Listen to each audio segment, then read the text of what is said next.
Hi, my name is Mandarin Kim, and this time on Geek Out, I'm looking at the films of Stanley Kubrick! Geek Out! Woo! Stanley Kubrick was a director and screenwriter of several highly acclaimed films in totally different genres. I became a fan of his when I noticed how many films I enjoyed that were highly acclaimed examples of their genres that all turned out to be Stanley Kubrick films. This was the first thing that impressed me about him, how he could do such a range of genres and that his films managed to be among the best examples of those respective genres. So there is 2001: A Space Odyssey, one of the best science fiction films ever made. The Shining, one of the best horror films ever made. Full Metal Jacket, which shares the position of best Vietnam War film ever made with Coppola's Apocalypse Now. But there are many other things to admire about Kubrick. His thought-provoking scripts, obsessive attention to detail in his cinematography, his use of symbolism to add depth. He only directed 13 feature films in his career, and yet rare though his releases were, they are nevertheless outstanding examples of quality and depth in filmmaking, and often pioneered new techniques and approaches to cinema. So here is my list of top 5 Kubrick films, and why I love them so much. At number 5 is Dr. Strangelove, or How I Learned to Stop Worrying and Love the Bomb. This is a highly unusual film in that it is a dark comedy about the threat of nuclear war. It serves as a kind of warning, so it also has a more serious side.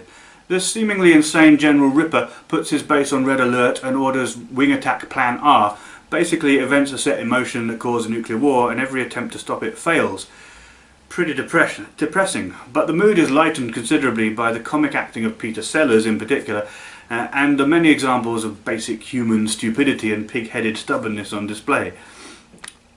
Peter Sellers plays 3 different roles in this film, and although I find his portrayal of wheelchair-bound German scientist Dr. Strangelove to be a bit too over the top for my tastes, Sellers' roles as President Merkin Muffley and Group Captain Lionel Mandrake are hilarious throughout. Best part of the film are the scenes in the war room, particularly the phone conversation between President Muffley and the Soviet leader Dmitry Kisov. Kisov, we are informed, is drunk, and Sellers' delivery of one side of this phone conversation is hilarious and the highlight of the whole film. Number 4 is Paths of Glory. This film is set in the First World War and deals with the unfair execution of 3 French soldiers picked at random to represent the troops' failure to take the anthill, which was a suicide mission anyway. One was picked by lot, another was chosen because according to his commanding officer he is a social undesirable, and another was chosen to stop him testifying against his commanding officer's actions during an earlier scouting mission. After a farcical trial, the 3 men are executed by firing squad. By the time the execution occurs, one of the men is barely conscious following a fight in the cells, another is totally distraught and in tears, and the third is the man chosen so he couldn't testify, who refuses to wear a blindfold in defiance of his commanding officer, who has been placed in charge of the firing squad. Colonel Dax, played by Kirk Douglas, is the moral conscience of the film and stands in defence of the condemned men in the trial. The film, based on a book by Humphrey Cobb, is a great exposure of injustice and hypocrisy in the military and touches on the horrors of the First World War and also on fear of mortality. It is very emotionally affecting and a really good early film of Kubrick's career. It was probably his first really successful film, and it is something of a gem of 1950s cinema. Number 3 is The Shining. This is often praised as one of the best horror films ever, based on the Stephen King novel of the same name. The horror in this film is of a psychological nature. Jack Torrance, played by the inimitable Jack Nicholson, gets a job as a caretaker of a hotel in the mountains during the winter. The isolation is perfect for him as he is a writer. The hotel is said to be built on an Indian burial ground and has some unpleasant history of murders taking place there. Also, the son is psychic. Anyway, during their isolation, when the hotel becomes snowbound, Jack begins to descend into madness. Interacting with some of the ghosts in the hotel, his behaviour becomes increasingly erratic, and there are rising tensions between him and his wife on the subject of their son Danny. Eventually he goes on a violent rampage, chasing after his wife and son with an axe. There are many unnerving elements in the film which have become significant references in popular culture, such as the elevator doors opening to unleash a river of blood, the creepy girls in the corridor, and the scene where Jack chops his way through the door with his axe, complete with famous line, "Here's Johnny!" The layout of the Overlook Hotel is disorientating and has been shown by many commentators to be literally spatially impossible. which is believed to be intentional to create a sense of unease in the viewer. The tracking shots of Danny riding his trike around the hotel corridors are not only excellent cinematography in their own right, but also add to the dizzying disorientation. It's a great film with not a single dull moment, real edge-of-the-seat stuff. I love it. Number 2 is Clockwork Orange. This film, based on the Anthony Burgess novel, was actually withdrawn from British release in 1973 at Kubrick's request because of reports of copycat violence, only being released again in 1999 following Kubrick's death. It tells of a dystopian future, and the unusual language in the film, a mixture of strange slang, some of it Russian in origin, can serve as a barrier for some viewers. It is a weird film in many ways, and that is part of its appeal. It is very arty, but at its core it is a criticism of aversion therapy, a technique that was used at the time, horrifically enough sometimes, to cure homosexuality. In A Clockwork Orange, the protagonist Alex DeLarge is part of a gang of thugs who carry out a series of burglaries and rapes.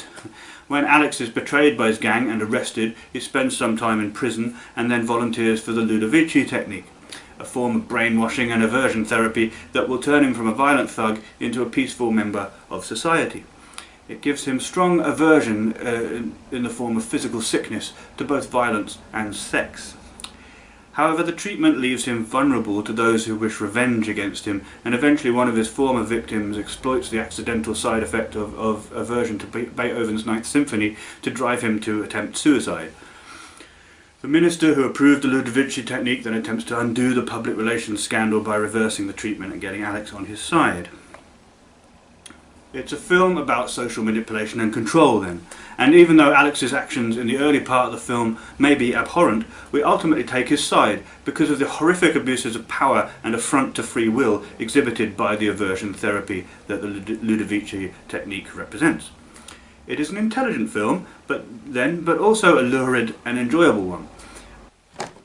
Some of the weird camera angles that Kubrick is known for give the film an eerie quality of its own, and there is symbolism throughout also. It's a real Kubrick gem and has rightfully entered into popular culture and public consciousness, being referenced many times by other works in film, music and TV.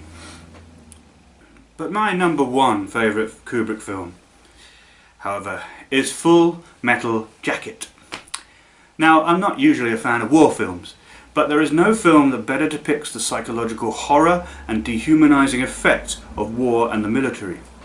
It is a strange film in some ways, as it seems to exist in 2 distinct parts. The parts are linked, of course, by the presence of Joker and Cowboy. But basically, the first half of the film deals with the training of recruits in Paris Island and the story of Pyle's mental breakdown, which results in him killing the drill sergeant and then himself.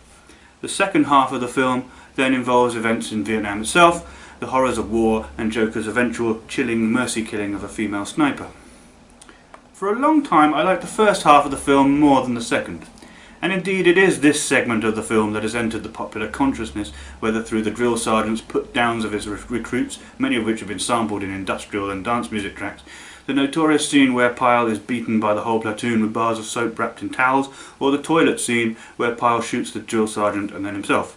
It is still a chilling and effective section, as we watch Pyle's failure and punishments cause him to lose his mind, becoming an ideal recruit but utterly soulless, until his mental collapse finally manifests in his revenge shooting of the drill sergeant and suicide as he turns the gun on himself. My favourite line in the film is when Joker says, "We'll be in a world of shit," and then Pyle says poignantly, "I am in a world of shit." But the second half of the film has grown on me with time. For the most part it seems like a run-of-the-mill war is hell deal with 2 prominent and guiltily entertaining scenes involving prostitutes. But it really becomes something extraordinary when the group are picked off one by a sniper, and then they manage to sneak their way into the building where the sniper is hiding, and we have the eerie scene where this female sniper is bleeding and praying for death. The others want to leave her to die, but Joker takes pity on her. She then pleads with him to shoot me, which he does. But the whole scene has a kind of spooky horror of its own, as Joker has done the seemingly unthinkable and shot a woman dead. Despite the mercy-killing element, it does indeed seem, as one of the others say, ugly, and Joker is definitely shaken by it. The film concludes with Joker's narration where he echoes the events of Paris Island by stating that he is in a world of shit, but at least he is alive and he's no longer afraid. There is a theme here about the horrors of war and their dehumanizing effect, and although it may not seem as coherent in its message as say, Clockwork Orange, or as neatly contained a narrative as, say, The Shining, nevertheless there is something eerily effective about the whole work, and it is endlessly quotable. I can't quite explain why it's my favourite Kubrick film, but I like it. Anyway, those are my favourite Kubrick films, and I hope I've indicated just what was so great about Kubrick and why his films are so special. Have you watched any Kubrick films? What do you think of him? And what are your favourite Kubrick films? Let me know in the comments below. Next time on Geek Out, I will be looking at the grisly fantasy world of Warhammer. Remember to like and subscribe if you want, and thanks for watching. Go on. Like, comment, subscribe. I don't bite, honest. But you can bite me if you like.